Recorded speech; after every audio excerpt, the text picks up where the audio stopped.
Hello students, this is Priya Mahajan, your maths tutor, and once again I welcome you all on my channel Vidya Le. So as you know, in the previous video we have started linear equation in two variables.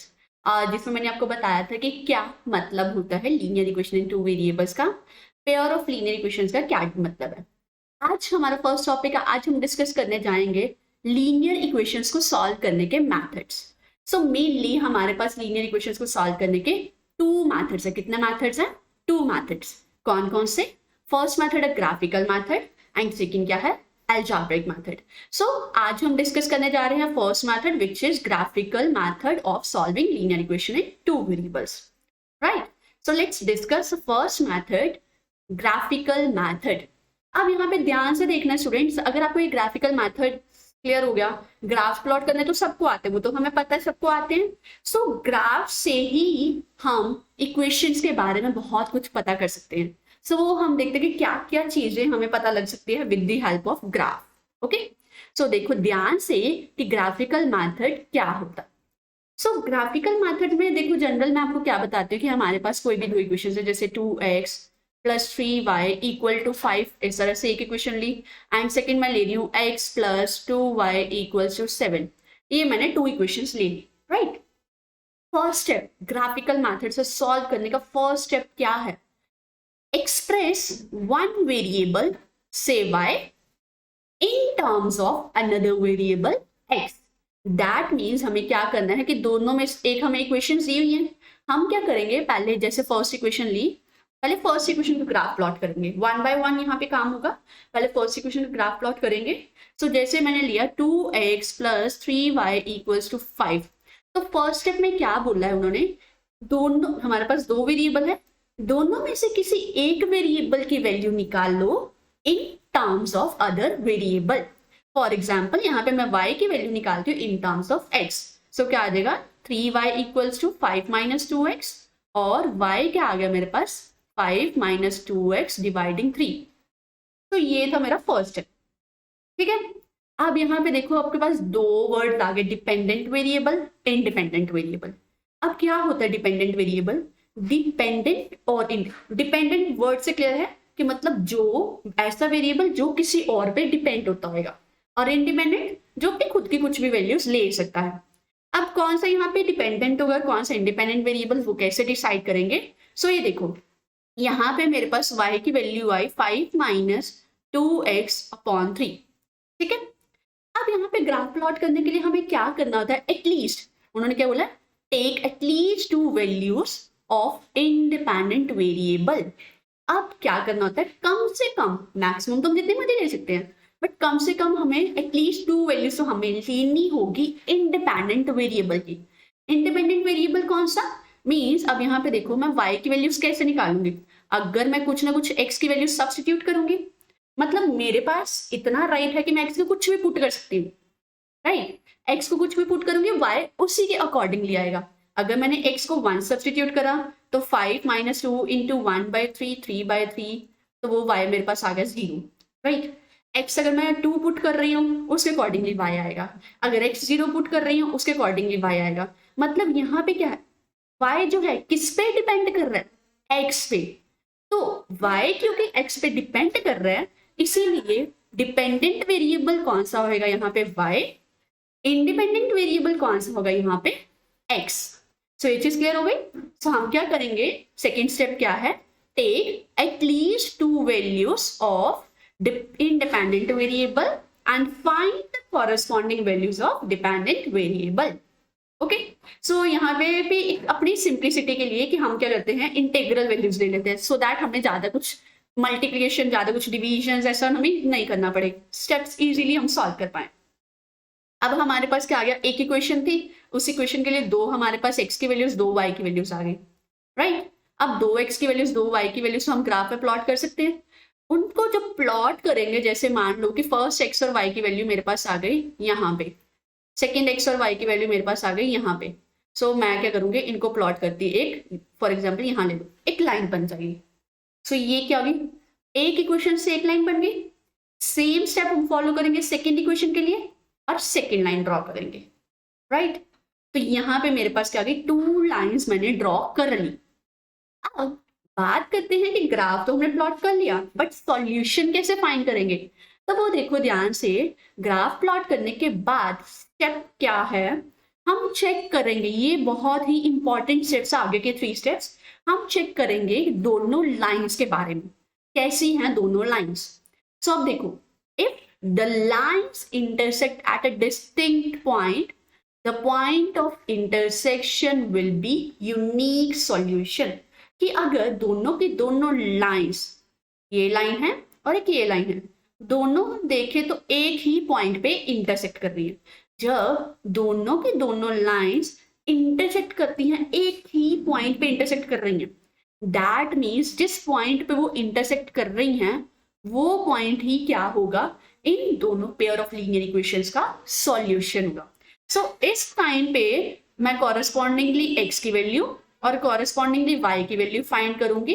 तो जो मेरे पास x और y की values आएंगी point of intersection पे, वो मेरे पास क्या होगा, सॉल्यूशन होगा इस पेयर ऑफ लीनियर इक्वेशंस का।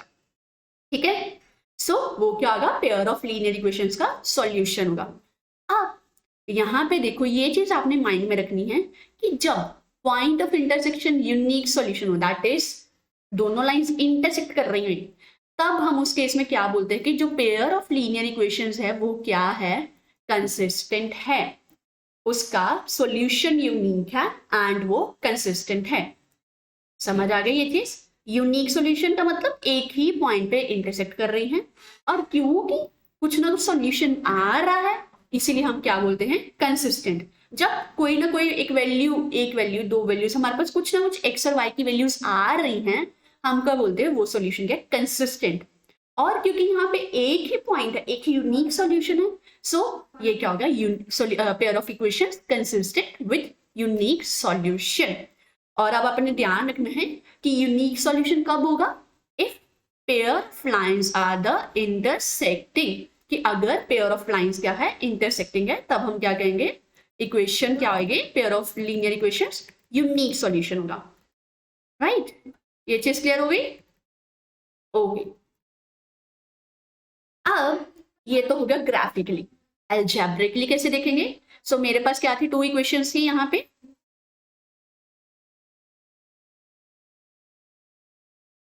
ये 2 इक्वेशंस थी मेरे पास। अब एक तो हमने ग्राफ प्लॉट करके हमें डिस्कस हो गया, हमें पता लग गया कि पेयर ऑफ लीनियर इक्वेशंस का यूनिक सॉल्यूशन है, कंसिस्टेंट है ये विद यूनिक सॉल्यूशन।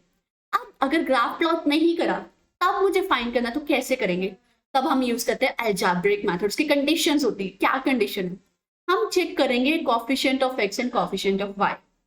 क्या होगा, if a1 upon a2 is not equal to b1 upon b2, अगर a1 upon a2 b1 upon b2 के इक्वल नहीं है, तब उस केस में सॉल्यूशन क्या आएगा, unique.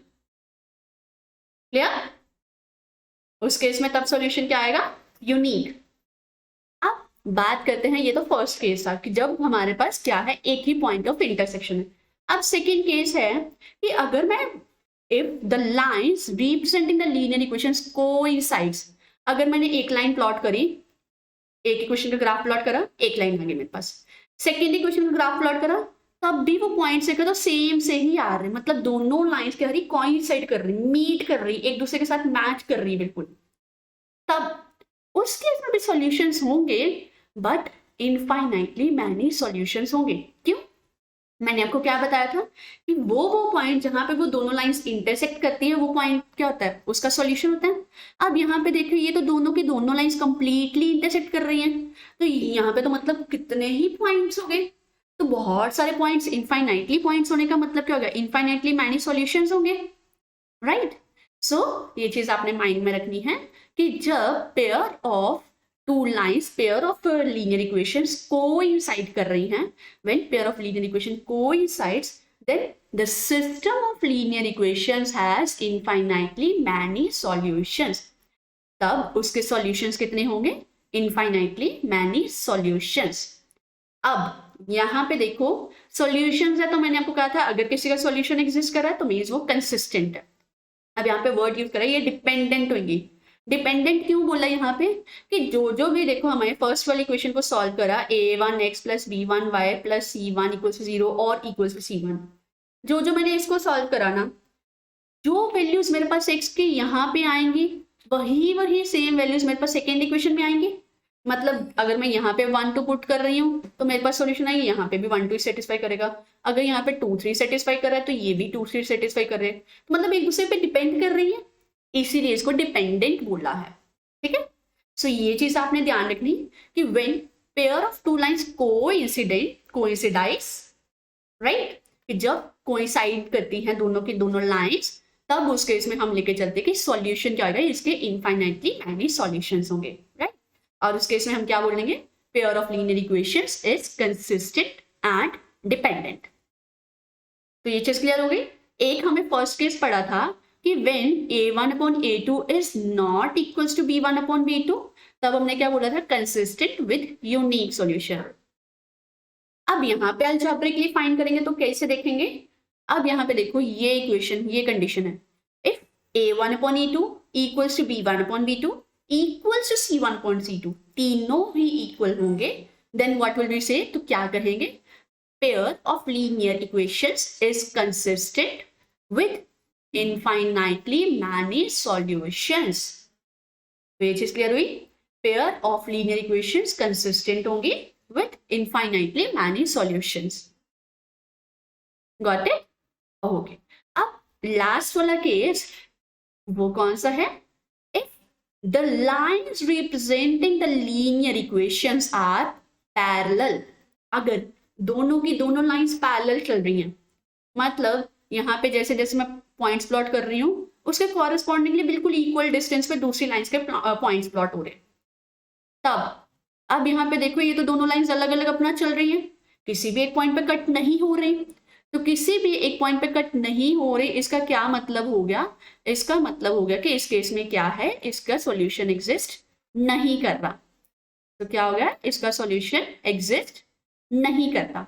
So what will we से, if the lines representing the linear equations are parallel, then system of linear equation has no solution। अब अगर solution ही नहीं है तो हम इसको consistent भी नहीं बोलेंगे, so we call it as inconsistent। so उस केस में system of linear equations क्या आ जाएगी, inconsistent। so ये चीज क्लियर हो गई आपको, yes, wonderful। अब यहाँ पे भी देखो कि इस केस में पहली चीज तो हमें पता लगी कि पेयर ऑफ लाइंस क्या होंगी, पैरेलल। ग्राफ से हम देखेंगे पेयर ऑफ लाइन पैरेलल है, so that means no solution and system is inconsistent।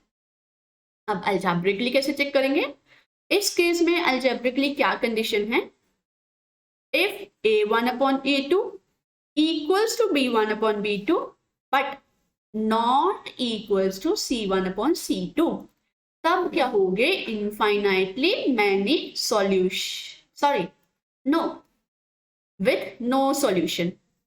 तो यहाँ पे क्या होगा, विथ नो सॉल्यूशन।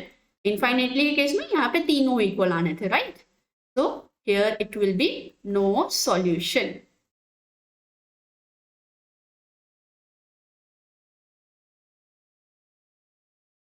क्लियर।